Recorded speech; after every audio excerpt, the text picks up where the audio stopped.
अस्सलाम वालेकुम, मैं हूं डॉक्टर तहरीम जावेद और आप देख रहे हैं डॉक्टर तहरीम व्लॉग्स। अपने यूट्यूब चैनल में आपको खुशामदीद कहती हूँ। बात करेंगे पाकिस्तान तहरीक इंसाफ से छीनी जाने वाली मखसूस नशिस्तों के हवाले से। पेशावर हाई कोर्ट के बेंच ने मुतफिका तौर पर फैसला दे दिया इस हवाले से, उस पर थोड़ी सी बात करते हैं आज के इस व्लॉग में। इसके अलावा पाकिस्तान मुस्लिम लीग नून को जो धड़ाधड़ रिकाउंटिंग में, दोबारा गिनती में नशिस्तें फराहम की जा रही हैं, जो सहूलतकारी हो रही है पंजाब में उनकी, उसके ऊपर बात करते हैं।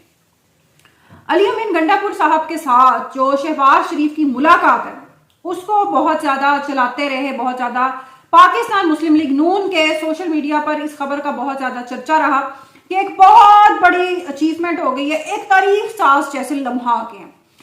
एक वजीर आला का, किसी भी सूबे के वजीर आला का किसी भी मुल्क के वजीर आजम से मिलना कोई ना तो इतना बड़ा वाकया है और ना ही गंडापुर की बॉडी लैंग्वेज से कहीं ऐसे नजर आता था कि वो कोई शिकस्त खुर्दा इंसान है।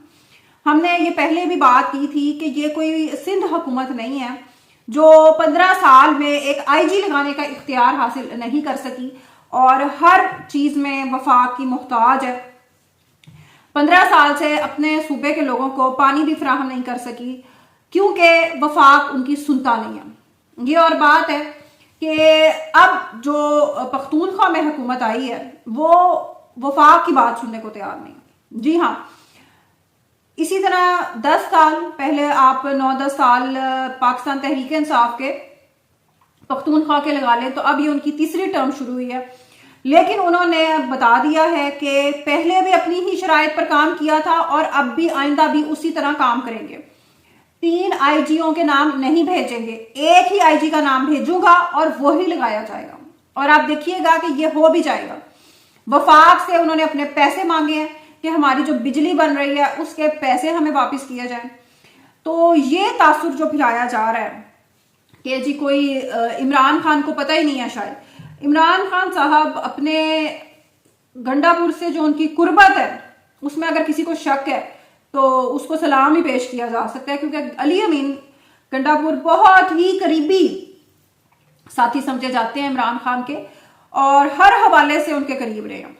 तो ये तासुर की कोई बाला बाला मुलाकात हो गई है और इमरान खान को पता नहीं है, ये एक बिल्कुल ही अहमकाना बात। दूसरी तरफ अगर हम चलते हैं सिंध की, अगर आप बात करते हैं तो पाकिस्तान पीपल्स पार्टी 3 टर्म्स तो उसने ली हैं, लेकिन सूबे में वो आज तक कोई इख्तियार हासिल नहीं कर सकी। हर चीज के लिए वो वफाक की मुहताज होती है, पानी हर चीज के लिए, और किसी भी जगह उन्हें किसी भी हवाले से कोई इख्तियार हासिल नहीं होता सवाए माल पानी बनाने के। उसके बाद जी जितनी तेजी से पाकिस्तान मुस्लिम लीग नून को पंजाब में दोबारा गिनती के नाम पर धांधली ज़दा सीट्स दिलवाई जा रही हैं, उससे तो यही लगता है कि पंजाब असेंबली की जितनी भी सीटें हैं सारी की सारी ही नून लीग ने जीत लेनी है। सबसे पहले तो चीफ इलेक्शन कमिश्नर का गला पकड़ना चाहिए कि अगर ये रिकाउंटिंग में सीट्स निकल रही हैं इस तरह तो इसका मतलब है कि इलेक्शन तुमने ठीक नहीं करवाया। सबसे पहले तो तुम्हें इस्तीफा देना चाहिए, इसका इस्तीफा बनता है। लेकिन वो साहब आराम से 1-2 हफ्ते के दौरे पर रशिया रवाना हो गए हैं, आराम से एंजॉय करेंगे, काफी मेहनत की है, काफी काम किया है। तो रशिया में आपको पता है एंटरटेनमेंट का काफी सामान है, तो थोड़ा रिलैक्स करेंगे, थोड़ा सा फन करेंगे।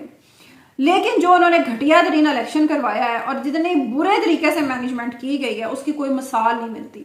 और अब भी बेगैरती से, बेशर्मी से खुली पंजाब में सीटें दिलवाई जा रही हैं। जो 8 फरवरी से लेकर आज की तारीख तक 1 महीने में इनको अच्छा खासा टाइम मिल गया है कि ये ठप्पे आराम से बैठकर लगा लें। वोटों को मुस्तरद, जिन वोटों पे ये पाकिस्तान तहरीक इंसाफ के लोगों ने वोट दिया हुआ है उनको डबल ठप्पे लगा के उनको मुस्तरद किया जाता रहा है और फिर उन वोटों को निकाल दिया जाता है और फिर काउंटिंग में क्या होता है कि पाकिस्तान मुस्लिम लीग नून जीत जाती है। आप लोगों ने क्या 2024 में भी लोगों को क्या पागल समझा हुआ है? कौन बेवकूफ बन रहा है इस तरह की हरकतों से? अवाम में उल्टा नफरत और इंतशार फैल रहा है। लोगों को यकीन करे इस चीज से कोई दिलचस्पी नहीं है कि किस पार्टी की हुकूमत बने। लोगों को सिर्फ इस वक्त ये सोच रहे हैं लोग कि कौन सी ऐसी हुकूमत बने जो बिजली के बिल कम कर सके, जो आटे की कीमत कम कर सके। लोगों के मसाइल ये हरगिज नहीं है कि गंडापुर और शहबाज शरीफ की सेटिंग हो जाती है या नहीं। लोगों को इस बात से गर्ज है कि उनके किचन का खर्चा जो अब दुगना नहीं तिगना हो चुका है वो किस तरीके से कम हो सकता है, और अगर कम नहीं हो सकता तो खुदारा इसी रफ्तार पे रोक दें। आटे की कीमत में जितना इजाफा हो चुका है, एक गरीब शख्स ने एक रोटी खानी होती है, आटे की कीमत में इतना इजाफा हो चुका है कि बाकी चीजें तो आप छोड़ ही देना, मतलब सालन में जो भी बाकी बजट है उसको तो आप छोड़ दें एक तरफ। ऊपर से एक नया ट्रेंड मैं इस साल देख रही हूँ कि जितना भी कोई करप्ट शख्स है, जितना भी कोई फ्रॉडिया शख्स है, जिसने भी 2 नंबरी कर करके माल बनाया हुआ है, अफ्तार दस्तरखान खुले हुए, अपनी फैक्ट्रियों में काम करने वाले मजदूरों को तनख्वाहें नहीं देंगे, 25 रुपए देंगे तो 100 रुपए के ऊपर साइन करवाएंगे, कोई सहूलत नहीं देंगे, लेकिन राशन और जी अफ्तारी हो रही है जी बहुत बड़े बड़े पैमाने पर। क्यों? अपने अपने काले अपनी जो ब्लैक मनी है उसको वाइट करने के लिए कि हम जी देखें कितनी चैरिटी करते हैं, कोई हम पे उंगली ना उठा सके। क्या फायदा है?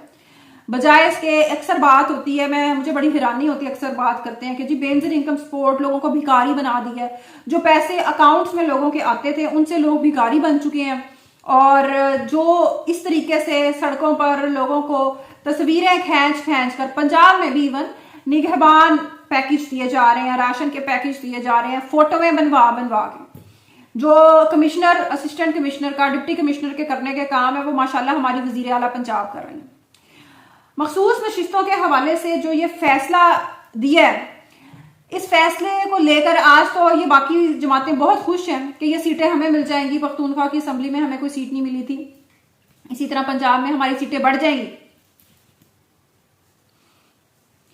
लेकिन सवाल ये पैदा होता है कि कल को जब आपके साथ ये होगा तो फिर आपको कैसा लगेगा?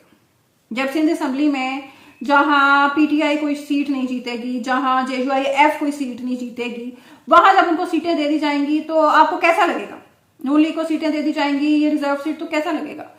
यही सवाल मेरा नून लीग से भी है कि जब ये सारा कुछ दोहराया जाएगा तो फिर आप तो कुछ कहने के काबिल भी नहीं होंगे ना, कि ये इतना एक गलत मिसाल कायम की जा रही है। और बहुत सारे लोग अच्छा इस पे ये बात करते हैं कि जी 2018 में भी ये हुआ था।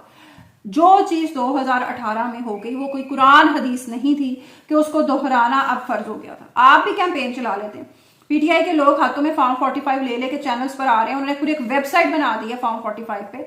आप लोग भी कर लेते ये सब कुछ, आप लोगों को किसने रोका हुआ था? आप लोगों ने तो ऐसी कोई बात नहीं की।